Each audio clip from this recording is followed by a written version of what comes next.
Hello students, welcome to my channel. आज हम लोग डिस्कस करेंगे inverse of a function. Means किसी भी फंक्शन का इनवर्स हम लोग कैसे फाइंड करेंगे, कौन सी कंडीशन होगी जब किसी फंक्शन का इनवर्स एग्जिस्ट करेगा, और हम लोगों के पास में कौन से मेथड्स हैं किसी फंक्शन के इनवर्स को फाइंड करने के लिए। तो स्टार्ट करते हैं आज की क्लास। देखिए किसी फंक्शन के इनवर्स की क्या डेफिनेशन है। Any function f which is defined from set a to set b be a bijective function means f कैसा फंक्शन है, a से b में 1 1 and onto फंक्शन है। Then g which is defined from set b to set a such that each element of set b is uniquely related to element of set a. In that case, G is set inverse of function f. ठीक है, तो किसी भी bijective function का inverse हम लोगों को find करना हो तो हम लोग कैसे फाइंड करेंगे।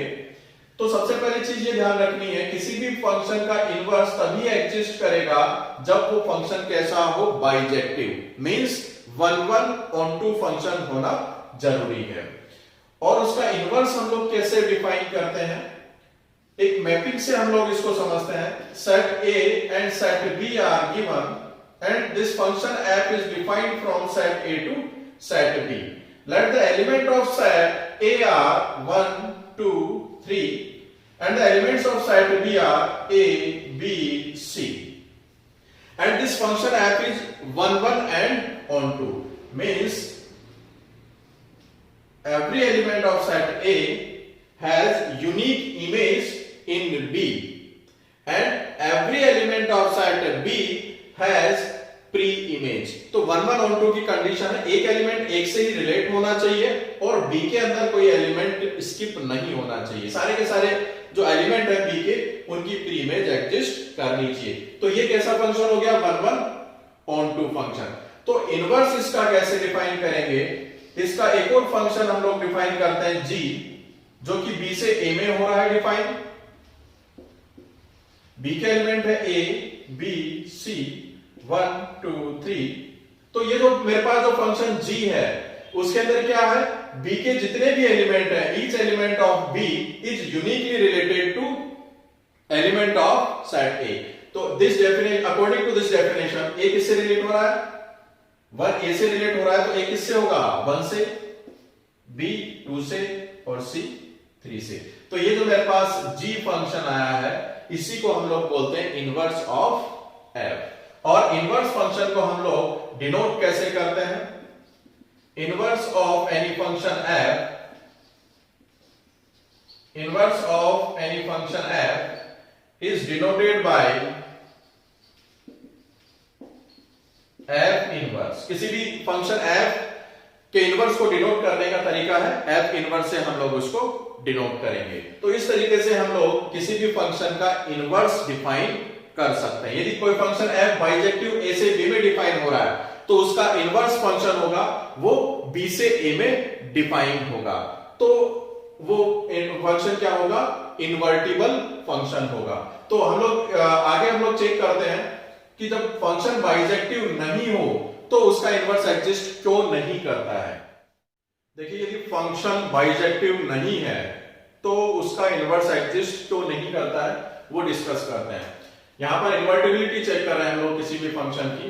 यहां पर ये फर्स्ट फंक्शन हम लोग डिफाइन कर रहे हैं सेट A से सेट B में, और यहां पर ये जो फंक्शन है वो कैसा है, मेनी वन फंक्शन, क्योंकि यहां पर जो दो एलिमेंट है उनकी इमेज क्या आ रही है मेरे पास, सेम है।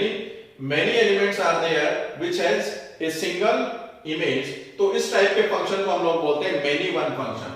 अब इसका इनवर्स एग्जिस्ट करेगा या नहीं करेगा, देखिए इनवर्स की डेफिनेशन क्या है, f यदि a से b में डिफाइन हो रहा है तो इसका इनवर्स फंक्शन b से a में डिफाइन होगा। तो चलो हम लोग फंक्शन डिफाइन करते हैं b से a में और फिर चेक करते हैं वो एग्जिस्ट कर रहा है या नहीं कर रहा। तो b के एलिमेंट है a and b and element of a are 1 2 3, और ये किस तरीके से रिलेट हो रहे हैं, a 1 से रिलेट हो रहा है और b इन दोनों से रिलेट हो रहा है, 2 से भी हो रहा है और 3 से भी हो रहा है। तो हम एक नया फंक्शन g डिफाइन कर रहे हैं b से a में, अकॉर्डिंग टू दिस फंक्शन। अब यहां पर हम लोग चेक करें तो ये फंक्शन है ही नहीं, क्योंकि यहां पर ये फंक्शन की डेफिनेशन को ही फुलफिल नहीं कर रहा।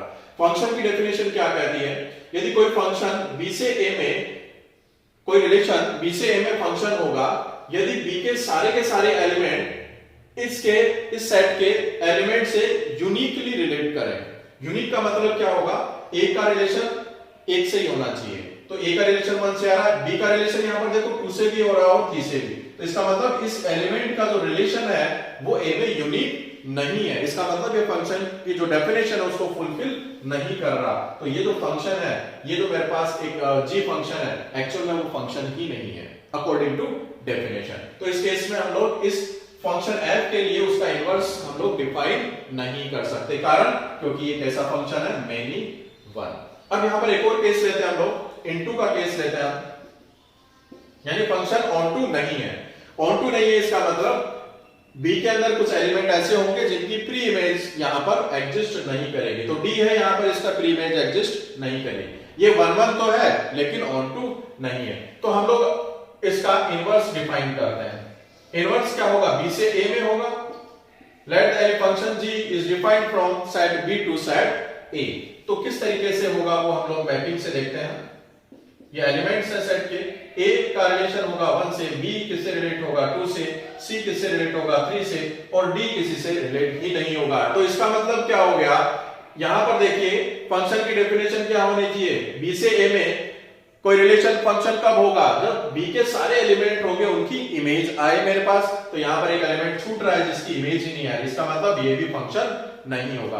तो इसका मतलब क्या इसका रिजल्ट हो गया? यदि function many one and into है तो उस केस में इसका इनवर्स एग्जिस्ट नहीं करता।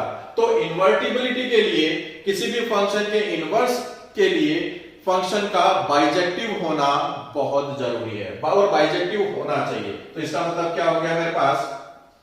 ए function is invertible, a function be invertible means उसका इनवर्स एग्जिस्ट करेगा। A function be invertible if it is bijective. यदि फंक्शन बाइजेक्टिव है, 1 1 एंड ऑनटू है,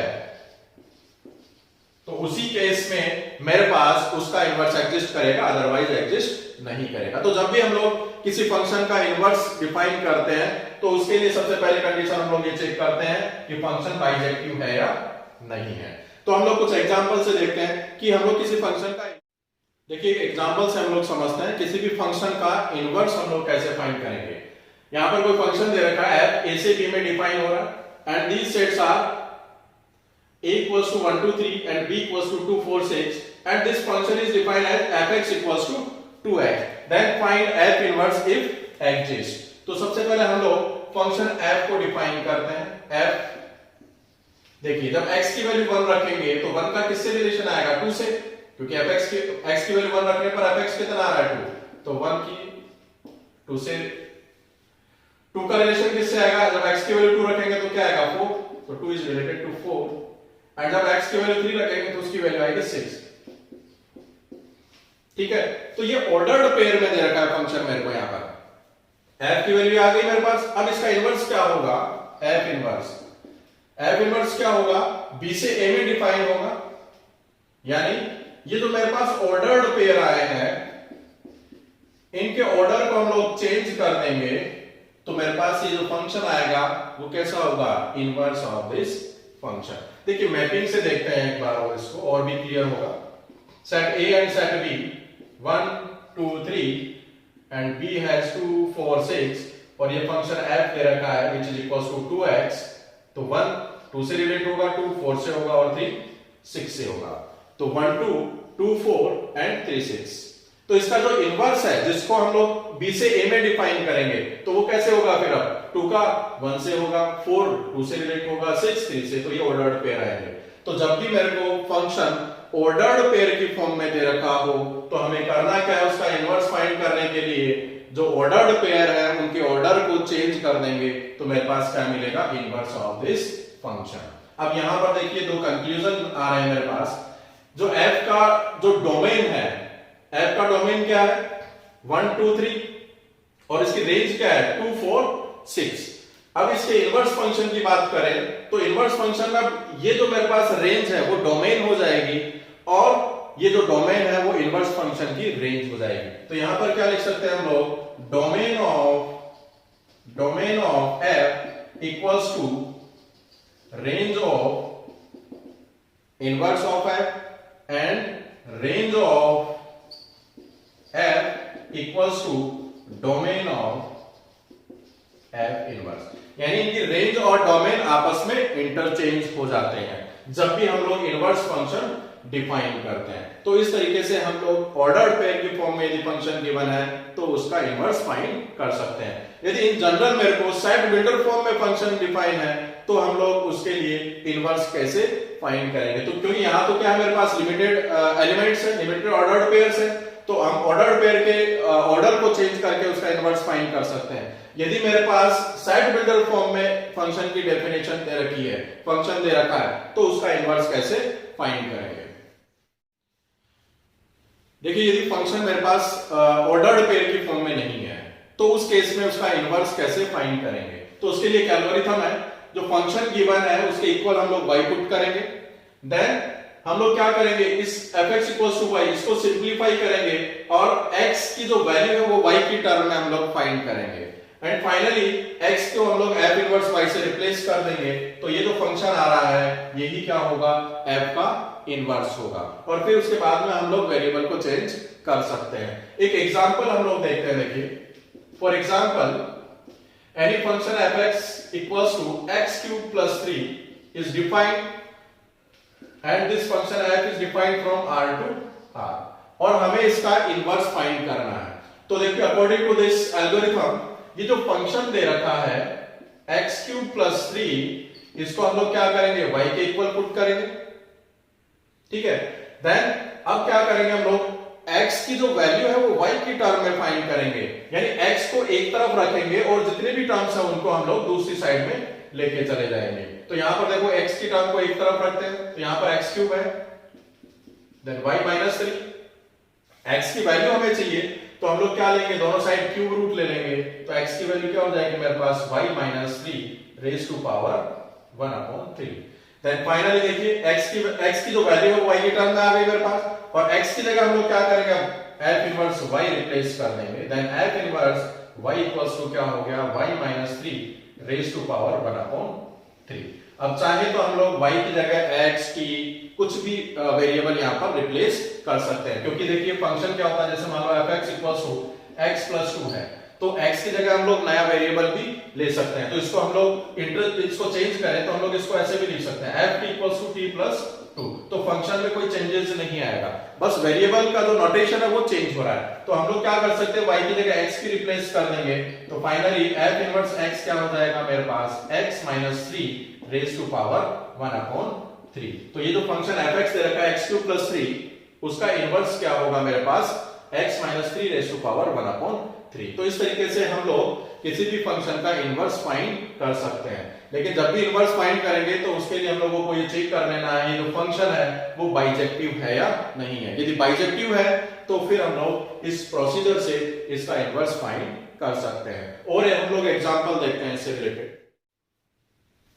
देखिए एक और एग्जांपल है, function fx equals to x² plus 1 which is defined from r to r means set real number से real number के सेट में ये डिफाइन हो रहा है और ये जो फंक्शन है वो इन्वर्टिबल नहीं है, यानी इसका इनवर्स एग्जिस्ट नहीं कर रहा। इसका इनवर्स एग्जिस्ट नहीं कर रहा, इसका मतलब ये फंक्शन 1 1 on 2 नहीं है। तो चेक करते हैं सबसे पहले इस फंक्शन को, जो fx equals to x² plus 1 है ये 1 1 है या नहीं है। तो 1 1 के लिए क्या कैसे चेक करते हैं हम लोग, कंडीशन क्या है, सबसे पहले हम लोग डोमेन में से दो एलिमेंट हम लोग सेलेक्ट करते हैं। Let these elements are x1 x2 which belongs to R।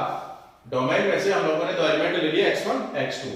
हम लोग फिर क्या करते हैं, f of x1 को f of x2 के इक्वल अज्यूम करते हैं। ये प्रोसीजर है किसी भी फंक्शन को चेक करने का कि फंक्शन 1 1 है या नहीं है।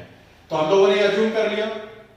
यदि मेरे पास ये कंडीशन आ जाती है x1 इक्वल्स टू x2, इसका मतलब ये जो फंक्शन है वो कैसा होगा, 1 1 होगा। तो f of x1 equals to f of x2 from the definition of function we can write f of x1 equals to x1 square plus 1 equals to x2 square plus 1. 1 से 1 cancel, then x1 square equals to x2 square. जब square root लेंगे तो ये क्या होगा मेरे पास x1 equals to plus minus x2. तो इसका मतलब क्या हो गया? That implies x1 is not equal to x2. x1 x2 के इक्वल नहीं है. x1 किसके इक्वल है? प्लस माइनस x2 के इक्वल.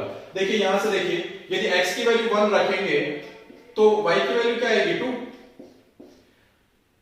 x की वैल्यू -1 रखेंगे तो भी मेरे पास फंक्शन की वैल्यू क्या आएगी? 2. तो -1 का भी रिलेशन किससे आ गया? 2 से. यानी ये फंक्शन कैसा हो गया? मेनी 1. यानी 1 भी 2 से रिलेट हो रहा है, -1 भी 2 से रिलेट हो रहा है. जैसे मान लो ये R2R है, यहां पर कंप्लीट R है मेरे पास,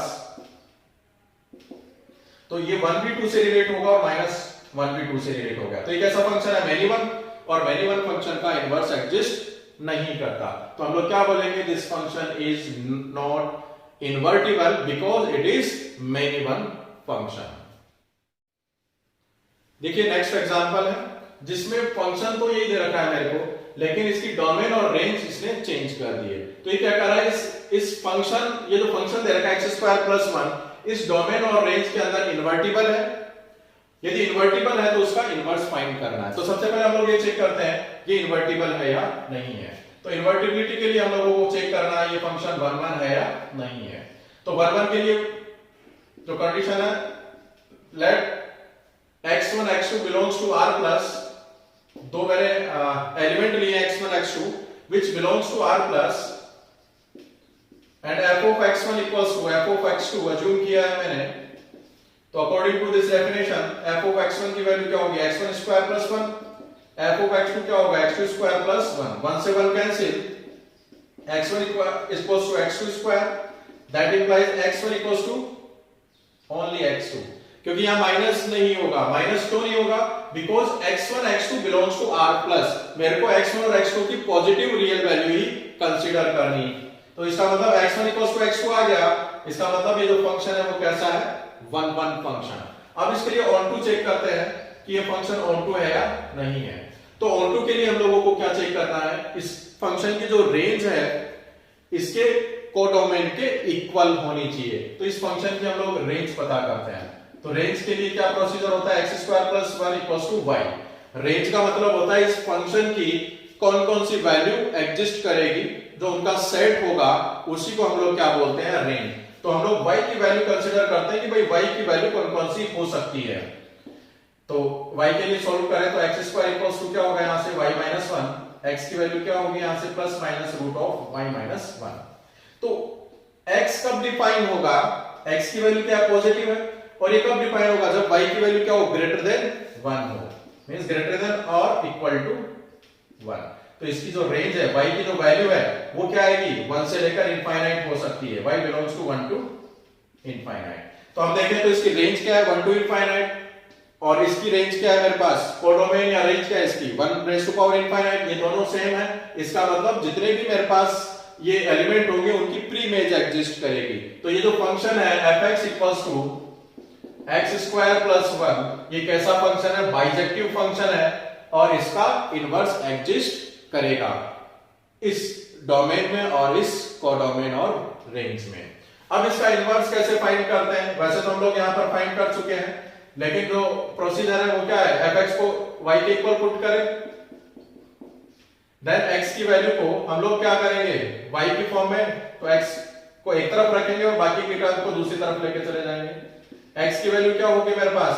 plus minus root of y minus 1. अब यहां पर देखना है जो x की वैल्यू है वो क्या होगी मेरे पास? r plus positive. तो यहां पर जो ये नेगेटिव है वो नहीं होगा. तो फाइनली x की वैल्यू क्या होगी मेरे पास? Root of y minus 1. x की जगह हम लोग क्या रिप्लेस करते हैं? f inverse y minus 1. अब चाहे तो y की जगह क्या करना है? x वेरिएबल रिप्लेस कर देंगे. तो फाइनली इसका जो इनवर्स है वो क्या होगा? f inverse x equals to x minus 1 का रूट. तो इस तरीके से हम लोग किसी भी फंक्शन का इनवर्स फाइंड कर सकते हैं.